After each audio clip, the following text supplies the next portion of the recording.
നമസ്കാരം. 4 മരണങ്ങൾ, ഒരു ബസ് അപകടം, ഒരു ബോട്ട് അപകടം, ആ ബോട്ടിൽ ഋഷഭ് ഷെട്ടി. അങ്ങനെ അപകടങ്ങളുടെയും ശാപങ്ങളുടെയും ദുരിതം പിടിച്ച ദിവസങ്ങളായിരുന്നു കാന്താരയുടെ ചിത്രീകരണത്തിൽ ഉണ്ടായിരുന്നത്. അപ്പോൾ മുതൽ തന്നെ നമ്മൾ എല്ലാവരും പറഞ്ഞിരുന്ന ഒരു കാര്യം, ഗുളികൻ ശാപം ഈ ചിത്രത്തിന് മേൽ ഏൽക്കുന്നുണ്ടോ എന്നുള്ളതാണ്. അത് അണിയറ പ്രവർത്തകരും തള്ളിക്കളയുന്നില്ല എന്നുള്ളതാണ് വേറൊരു വാസ്തവം. പക്ഷേ മലയാളികൾ ഇത് കണ്ടിട്ടുള്ളത് മറ്റൊരു സിനിമയിലാണ്. ഞാൻ ഗന്ധർവൻ എന്നാണ് ആ ചിത്രത്തിൻ്റെ പേര്. പത്മരാജൻ്റെ അവസാനത്തെ ചിത്രം. പത്മരാജൻ ഈ ഞാൻ ഗന്ധർവൻ സിനിമയുടെ ചിത്രീകരണവും ഒക്കെ ആയിട്ട് ബന്ധപ്പെട്ട് മുന്നോട്ട് പൊക്കൊണ്ടിരുന്ന സമയത്ത് പത്മരാജനോട് പലരും വിലക്കിയിരുന്നു, ഈ സിനിമ എടുക്കരുത്, ഇതിൻ്റെ പിന്നിൽ ഗന്ധർവ ശാപമൊക്കെ ഉണ്ടാകും, നിൻ്റെ ജീവിതം തന്നെ വേറൊരു രീതിയിലേക്ക് മാറും, എന്തിനാണ് ഈ സിനിമയുമായിട്ട് മുന്നോട്ട് പോകുന്നതെന്ന് പലരും പത്മരാജനെ വിലക്കിയിരുന്നു. പത്മരാജൻ അതൊന്നും ചെവി കൊണ്ടില്ല. പത്മരാജൻ ആ സിനിമയുമായിട്ട് മുന്നോട്ട് പോവുകയും ചെയ്തു. സിനിമയുടെ ഷൂട്ടിംഗ് ഒക്കെ കഴിഞ്ഞു, സിനിമയുടെ ചിത്രീകരണമൊക്കെ കഴിഞ്ഞ് സിനിമയുടെ റിലീസ് എത്തി.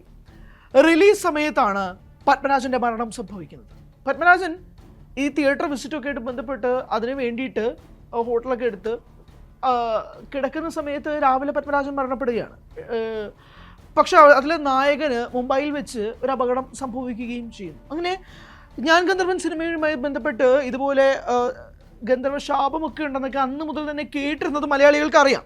പക്ഷേ പലരും അത് വിശ്വസിക്കുന്നുണ്ട്, വിശ്വസിക്കാതിരിക്കുന്നുണ്ട്, അന്ധവിശ്വാസം എന്ന് പറയുന്നവരുണ്ട്, വിശ്വാസത്തിൻ്റെ ഭാഗമായിട്ട് പറയുന്നവരുണ്ട്. അങ്ങനെ പല പല കഥകളുണ്ട് കേട്ടോ. അങ്ങനെ കഥകളുടെ കൂട്ടത്തിൽ വരുന്ന ഒരു കഥയും കൂടിയാണ് കാന്താര. നമുക്കറിയാം 2022 കാന്താര ആദ്യം പ്രേക്ഷകർക്ക് മുന്നിലേക്ക് എത്തുന്നത്.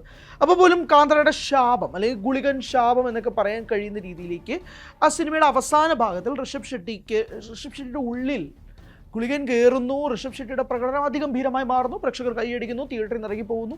പക്ഷേ സോഷ്യൽ മീഡിയയിൽ ഇപ്പോൾ പരക്കെ ഉണ്ടാകുന്ന ഒരു കഥ അല്ലെങ്കിൽ ഒരു സംശയം എന്ന് പറയുന്നത്, ഈ ഗുളികൻ ശാപം ഏൽട്ടിരിക്കുന്നത് ഈ കാന്താരയുടെ ഈ ഒരു ചിത്രീകരണ വേളയിലാണ്. കാരണം 4 മരണങ്ങളാണ്. നമ്മൾ എവിടെ കേട്ടിട്ടുണ്ട് ഇതുപോലെ വേറൊരു ദിവസം മരണം, വേറൊരു ദിവസം മരണം, അങ്ങനെ പല പല മരണങ്ങളാണ് സംഭവിക്കുന്നത്. ജൂനിയർ ആർട്ടിസ്റ്റ് മരണപ്പെടുന്നു, വേറൊരു സിനിമയിൽ പ്രധാനപ്പെട്ട താരം മരണപ്പെടുന്നു, അങ്ങനെ സംഭവിക്കുന്നു. ബസ്സിൽ യാത്ര ചെയ്യുന്ന 20ഓളം പേർ, അവർക്ക് ബസ് അപകടം സംഭവിക്കുന്നു, ഒരു ബോട്ട് അപകടം, അതിൽ ഋഷഭ് ഷെട്ടി ഉണ്ടാകുന്നു. അങ്ങനെ എല്ലാം കൊണ്ട് ഈ സിനിമയ്ക്കുള്ളിൽ ഒരുപാട് രീതിയിൽ മിസ്റ്ററി ഒളിഞ്ഞെടുപ്പുണ്ട്. ഒരുപാട് മിസ്റ്റീരിയസ് ആയിരുന്നു ഈ സിനിമയുടെ ചിത്രീകരണം. അതുകൊണ്ട് തന്നെ പ്രേക്ഷകർക്കുള്ളിലുള്ള ഒരു അങ്കലാപ്പ്, ഈ സിനിമ കാണാൻ പോയാൽ തിയേറ്ററിനുള്ളിൽ വെച്ച് ഇനി വല്ല മരണം സംഭവിക്കുമെന്നുള്ളതാണ്.